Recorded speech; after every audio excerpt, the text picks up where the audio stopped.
BJP শাসিত রাজ্যে পরিযায়ী শ্রমিকদের হেনস্থা এবং তাদের পরিজনদের পাশে দাঁড়াতে ইটাহারে সহায়তা কেন্দ্র চালু বিধায়কের। বুধবার ইটাহার বাস টার্মিনাস প্রাঙ্গণে তৃণমূল ব্লক কংগ্রেসের দলীয় কার্যালয়ে সাংবাদিক সম্মেলন করলেন বিধায়ক মোশাররফ হোসেন। জানা যায়, বিজেপি অধ্যুষিত ভিন রাজ্যে কর্মরত ইটাহার সহ রাজ্যের বিভিন্ন প্রান্তের পরিযায়ী শ্রমিকদের ওপর বাংলা ভাষায় কথা বলার জন্য অকারণে করা হচ্ছে হেনস্থা।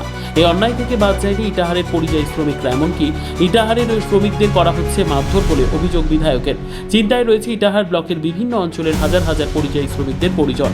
তারা দ্বারস্থ হয়েছেন বিধায়কের, তাই এবার পরিজনের পাশে দাঁড়াতে জরুরি সহায়তা কেন্দ্র খুললেন বিধায়ক মোশাররফ হোসেন। বিধায়কের অফিস থেকে দেওয়া হলো হেল্পলাইন নম্বর। ইতিমধ্যে মঙ্গলবার তিনি এই বিষয়ে বিধানসভায় কথা বলেছেন মুখ্যমন্ত্রী মমতা বন্দ্যোপাধ্যায়ের সঙ্গে।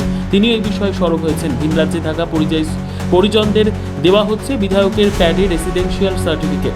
পাশাপাশি পরিজনকে নিয়ে এদিন থানায় উপস্থিত বিধায়ক কথা বলেন থানার আইসির সঙ্গে। দ্রুত পুলিশ প্রশাসনকে পুলিশ ভেরিফিকেশনের কাগজ দেওয়ার নির্দেশ দেন তিনি। পাশাপাশি বিধায়কের অভিযোগ, পরিযায়ীদের আগে বিজেপি শাসিত রাজ্যের পুলিশ বাংলায় কথা বলার অপরাধে বাংলাদেশি বলতে এখন রোহিঙ্গা বলছে। দেখুন, আমাদের ইটাহারের ম্যাক্সিমাম বিভিন্ন অঞ্চলের এরা হরিয়ানা রাজ্যের গুরগাঁয়ের পার্শ্ববর্তী এলাকা চক্করপুর 69 সেক্টর বিভিন্ন জায়গায় তারা থাকে। মানে আমি নিজে ওখানে গেছি, তাই কয়েকদিন ধরে যেটা দেখা যাচ্ছে তাদেরকে ভোটার কার্ড আধার কার্ড থাকা সত্ত্বেও পুলিশ ডেকে নিয়ে যাচ্ছে, ডেকে নিয়ে যে কোথায় গায়েব করে রেখে দিচ্ছে, তাদের খোঁজ খবর পাওয়া যাচ্ছে না।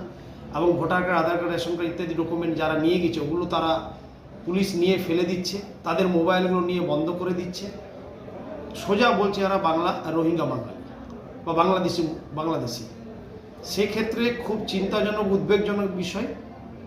আমি এটা কয়েকদিন ধরে আমরা জানি এবং কয়েকদিন ধরে হাজার হাজার ফোন আমার কাছে আসছে। আমি মাননীয় মুখ্যমন্ত্রীর সঙ্গে গতকাল বিকেলে আমার সঙ্গে মাননীয় মুখ্যমন্ত্রী মমতা বন্দ্যোপাধ্যায়ের কথা হয়েছে। উনি বিষয়টা দেখছেন আর উনি তীব্র নিন্দা প্রতিবাদ জানিয়েছেন এইভাবে বাঙালিদের হেনস্থা করার জন্য। যা ভিডিও আসছে গুরগাঁয়ের, চোখে তাকানো যায় না, একেবারে চিন্তাজনক বিষয়। যেভাবে অত্যাচার, মারধর, খেতে দিচ্ছে না কয়েকজনকে, এখনও কয়েকদিন ধরে আটকে রেখে দিয়েছে। তারা আমাদের শ্রমিক ভাইরা ইটাহারের, তারা বাড়ি থেকে বেরোতে পারছে না যেখানে আছে, এবং রীতিমতো তারা মাইকিং করে বলে দিচ্ছে যে যারা আশ্রয় দিচ্ছে, যে বাড়িতে ভাড়া দিচ্ছে তাদেরকে বার করে দেবে। তাদেরকে রোহিঙ্গা বাঙালি বলা হচ্ছে, আগে বাংলাদেশি বলা হচ্ছিল, এখন রোহিঙ্গা বাঙালি বলা হচ্ছে। আপনার নাম কি? মোশাররফ হোসেন। আপনার কে আছে? আমার ওয়াইফ আছে। কোথায় আছে? এই চক্করপুর 43-তে শিবলোকে। জায়গাটা কি? গুরগাঁও? হ্যাঁ, গুরুগ্রাম, হরিয়ানা। গুরুগ্রাম। তো ওখানে কি কাজ করতেন?